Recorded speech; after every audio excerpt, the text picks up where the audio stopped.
Okay, good afternoon. My name is Azeem Majeed. I'm a returning citizen, and it's a pleasure to be here today and to speak to you. It's a very, blessed opportunity, I consider it as. I do want to begin by, speaking a little bit about myself and, my background. First, I've been in the same situation that you've been in. I sat in these same seats. This is a different detention home in Johnson City, but I came up in the north of the detention home at the age of 17. I was charged with capital murder. I was charged with 2 counts of robbery. I was charged with malicious wounding. I was charged with assault and battery. And all of these charges was a direct consequence of poor decisions that I made at the age of 17. At the age of 17, I was on trial, and the state tried to sentence me to death. And I didn't get the death sentence, but I still came out with a sentence that meant, or what many consider as the other death sentence, which is 2 consecutive life without parole sentences plus 29 years at the age of 17. And I spent a total of 26 years incarcerated in the Virginia Department of Corrections. And I was just released, fortunately, on September the 10th. But that release wasn't by chance, happenstance, or coincidence. As I said, I was very fortunate. I was blessed. As I said, I was sentenced to 2 consecutive life without parole sentences. And when I entered the Virginia Department of Corrections, I reformed myself and I became rehabilitated and redeemed. And I fought and was able to have, with the help of so many different people, like the people that you have around you who believe in you, I had people believing in me and helped me fight for my freedom, and I had the 2 consecutive life without parole sentences vacated, which gave me a sentence that allowed me to receive a release date. And then I became eligible for parole due to a new bill that Governor Northam in Virginia issued that allowed juvenile offenders to be eligible for parole after serving 20 years of their sentence. And I went up for parole and made first parole. So, but this is not about me, it's about you. I'm here today because I want to share my experience with you so that you can understand that regardless of where you're at in your life right now you're in a detention home, that it's never too late to change. And as I spoke to another group earlier today at Cora Cox Academy. Yes, absolutely. I just came back from speaking to them. Great group of children. I sat in those same seats that those children sat in too, in alternative school. Right? So, but it was the decisions that I made when I was younger, as I said, that landed me in prison. I was unable to control my emotions, and the emotions that I was unable to control was anger. As I expressed to those children earlier today, you do not want to make a permanent decision based upon a temporary emotional circumstance. And what that means is you're going to get upset and angry in life. But at some point, before you end up like I was, you're going to have to learn how to control your anger, control yourself in the fit of frustration. It's not wrong to get angry. I tell people all the time, anger is what spawned the civil rights movement. When you get upset, it's letting you know that something is wrong. See, but getting upset is not what's right or wrong, it's what you do when you get upset that's right or wrong. So you want to be able to express your anger in a healthy and pro-social way. You want to be able to let people know if they're doing something to wrong you, to oppress you, then you want to be able to tell them. You don't want to be silent. See, because you're not going to hurt nobody but yourself when you do that. But you have to acquire different tools to get through life. Learn how to put labels on the emotions that you're experiencing and express it to a person. You don't have to be the most intellectual or most articulate person in order to get your point across. But you sometimes, and when I was younger, as I said, I didn't know when I was angry. I knew something was wrong, but I didn't know how to express it. I didn't know how to put labels on the emotions that I was experiencing. To me, all of it was just one big emotion: frustration, anger, when I was feeling anxious, whatever emotion that I experienced, all of it was the same to me. So what I told those children in Cox Academy today, I expressed to them that we have to be careful about the way that we perceive life and be careful about what we allow ourselves to be defined as. And what I mean by that is never allow anyone outside of yourself to define who you are. Right? And here's what I mean by that. I'm a man. But when I came through the detention home, people were labeling me as a murderer, as a killer. Even when I went to the the Juvenile Domestic Relations District Court, I wasn't even found guilty of the crime. It was just for a certification hearing. You know about the certification hearing, right? And this is what, but even the judge in the juvenile detention, the Norfolk Juvenile Domestic Relations District Court told me that I was going to die by the sword. This is what he told me. And I wasn't even found guilty of the crime. See, but we can't control what other people say. This is the thing. Only thing that you're responsible for is yourself. You can only control you and how you respond. And like I told those children in Cox Academy today, we want to start responding and not reacting. See, because when you react, you're going to end up like me. So you have to be the wise individual, the type of wise individual who learn from other people's mistakes, because you can't live long enough to make them all yourself.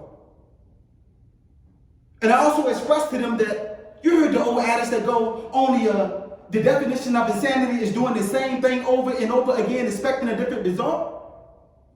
So if we know that every single time we get upset and frustrated or whatever, we just react and we just cuss people out, or we put our hands on people, or we go out and we rob and because we feel that we need something and we feel entitled, if we keep reacting in that particular way, then we're going to get the same result. I'm telling you, you're going to continue, landing in the detention home. And before you know it, you're going to graduate, you're going to be in prison next. And trust me, they charge juvenile offenders as an adult. And it's like we receive tougher sentences than the adults do. So what I'm saying is this, we're working to fix that part of the system, but don't allow yourselves to be part of that experience. You understand what I'm saying? And you can stop that now. Just by controlling the way that you think and controlling your reactions and respond.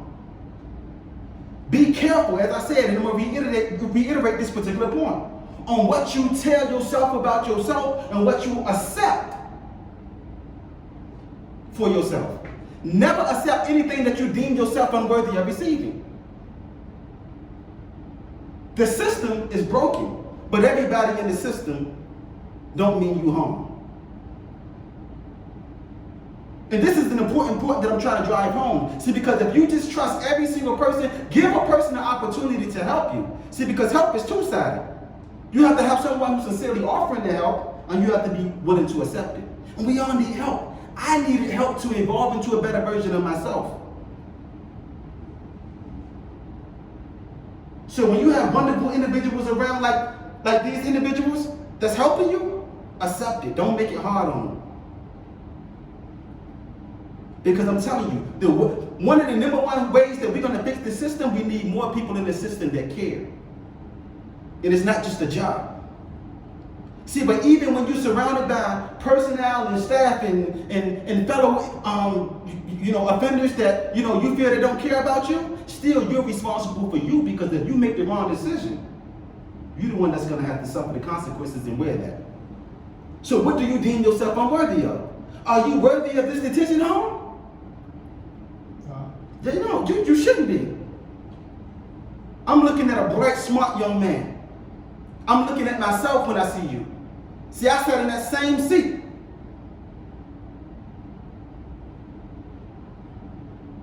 And look where I ended up at. And I'm fortunate. Everybody's not fortunate enough to make it back out here like me. So stop it before I get to that particular point. You have to believe in yourself. So be careful about the labels that you place on yourself and the labels that you accept for yourself. See, because all of this, I'm a nigga, I'm a killer, I'm a thug, I'm a gangster, All of that's for the birds. There's no future in none of that. See, the moment you keep identifying as that, you're going to live down to those titles. Those are titles that you live down to. You're going to de-evolve into a worse version of yourself. Prison are for those type of people. Those type of people are meant for prison. This is what I meant to say. We're talking about being antisocial, and I'm not going to use a whole bunch of big terms. All that means, antisocial, is a person who is in constant conflict with rules, policies, procedures, and authority figures. Wow, how is that gangster? You just want to go against any type of rule, policy, or procedure. It don't even make sense when you really think about it. When you ask yourself, don't ask anybody else, ask yourself why. They say don't steal. I'm going to just steal just because they say, who is they for one? It don't even make sense. You see what I'm saying? So now you steal and you sitting up in prison, right? And everybody that's around you, they done abandoned you. And you doing time. Is that what you deserve? You deserve better. But you can't receive better unless you yourself first, make that determination. I can think the world of you all day, and I can pour into you, but if you don't want it, you're not going to receive it. If you don't want better, you're not going to get better.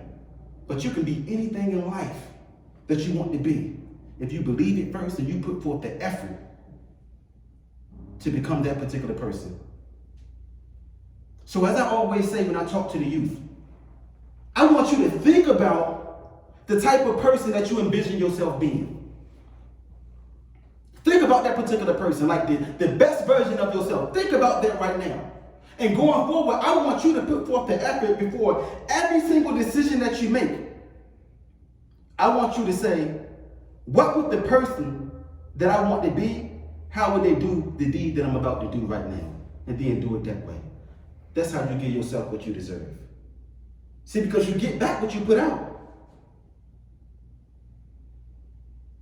In every single relationship with people, be the best version of yourself. It's nothing cool about being like, I'm crud love. For what? Why you can't just give good love? I ain't talking about you, I'm talking about self too. I always advise myself first. I'm looking at you and I see so much, I'm looking in your eyes and I see so much potential. You are great. Believe it. So when the change starts now, you got to start doing something different. See, because when you sit up in that cell, you ain't got to deal with nobody but yourself. It is not worth it. Right now, I'm out here enjoying the good life. I'm loving it. I spent 26 years to get to this particular point, to sit down and talk to worthy and deserving youth like you. Because you are me and I'm you. See, but if you get caught up in this system, it's hard to get out. It took me 26 years to get in this spot right here standing before you, talking to you right now. That's a long time. How old are you? 16 years old.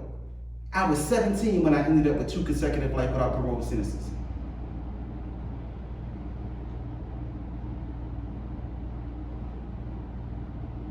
So really think about that. Really think about what I'm saying. You deserve better than that. Do not travel the path that I travel. I'm telling you, not what I think, but what I know. You will not like it. You will be disappointed in yourself. Waking up every single day in prison depressed. Surrounded by some people who want better for themselves, other people who don't want better for themselves. Going in prison at an early age, and you're forced to live like a man when you're not even a man. People say that you're not a man yet, and it's okay. Don't aspire to be a man yet. Enjoy your youth.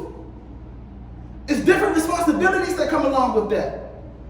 This is why they got 2 different systems. The juvenile system and the adult system. But they are pushing our youth into the adult system, forcing them to be men. And it's destroying them. It's tearing them down. Enjoy your youth. I can't get it back. Mine is gone. I spent time in prison fighting for my life. 26 years, my whole youth is gone. It is not worth it, because once it's gone, you can't get it back. So this is my message to you today. It's never too late to change.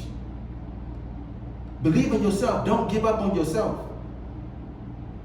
Give yourself the type of titles and names that you can live up to. Every single day, you should let go a characteristic that you feel is hurting you and adopt one that you feel is going to benefit you. Every single day. You should learn something new. Listen, you got your whole life ahead of you. Unless you try to follow in my footsteps.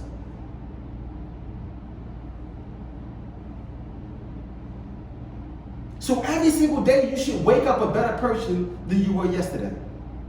The person who you were yesterday should always be your inferior self. Listen to me. Here's what I mean. There's always room for growth and development. If you're not growing, then you're dying. If you're not living, you're not dying. You're dying. Everybody, I don't care who you are, have something about themselves that they can change, an area of themselves that they can improve upon.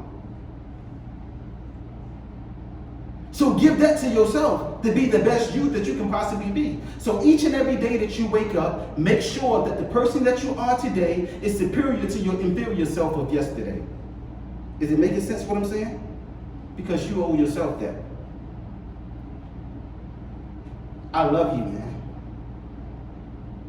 And I want to see you be the best you. So I'm not going to talk too much longer. I just wanted to take advantage of this opportunity to pour into you, right? To tell you a little bit about my experience. As I said, I was released from incarceration on September the 10th, right? I'm out here, I'm relearning how to live out in society. I spent 26 years in an environment fighting to live, learning how to live, fighting for my freedom. So now I have to learn how to live in a state in which I don't have to actively fight for my freedom. I'm just living now. Not existing, I'm living. I traveled all the way down here from Norfolk, Virginia to speak to you. I'm on parole. Right? But I believe that what I have to say, that you can benefit from it. The last time, this is my first time stepping foot in a detention home since I was sent to prison in 26 years. The last time I was in a detention home, I was waiting to go to prison. Well, actually, I was fighting for my life because they were trying to sentence me to death. So now I'm back in here doing the right thing. Trying to save the youth. So, youth matters, man. Make the best of your life, don't throw it away. And I appreciate you listening to me. I appreciate you all inviting me. And I'm gonna say this one more time before I conclude. Make sure every single day that you do something that's gonna get you closer to the goal that you're trying to achieve. And that you refrain from doing the deeds that are gonna pull you closer, further away from it. Because as I told those youth earlier today, trouble is easy to get into, but it's hard to get out of. Be careful about the people that you attach yourself to. Right? See, because when you get caught up in this system, I promise you, those guys or girls who mean you no harm, mean you no good, they're going to be sitting up on that stand testifying against you. And they're going to be out here in the streets. And when you up in that system, they're not going to be putting money on your books. And they're not going to be pressing zero or accepting your calls. And they're not going to be visiting you. It's going to be the people that's surrounded around you right now, that's pouring into you, trying to get you to do the right thing. They are going to be the ones there for you. And don't they deserve more than that? Why would you give them, after all that they're doing for you, give them a life of in which they have to like stress themselves out behind you being incarcerated, not knowing whether or not you're gonna live or die, and they gotta sacrifice their wealth to make sure that you're straight in prison as opposed to making sure you're straight in college.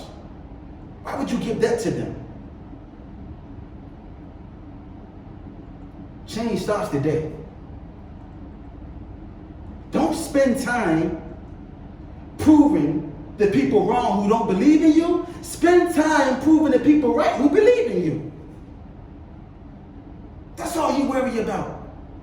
If anybody try to encourage you to do anything wrong, if it can lead you in prison or the detention home, then don't do it. Tell them go do it by themselves and separate yourself from them because they don't love you. I'm telling you, not what I think, but what I know. It is not worth it. Give yourself better than that. And give the people who believe in you better than that. And I'm going to conclude with that note. I love you, man. And you're going to be good. Trust me. You're going to be good. Yes, sir. I love you, man.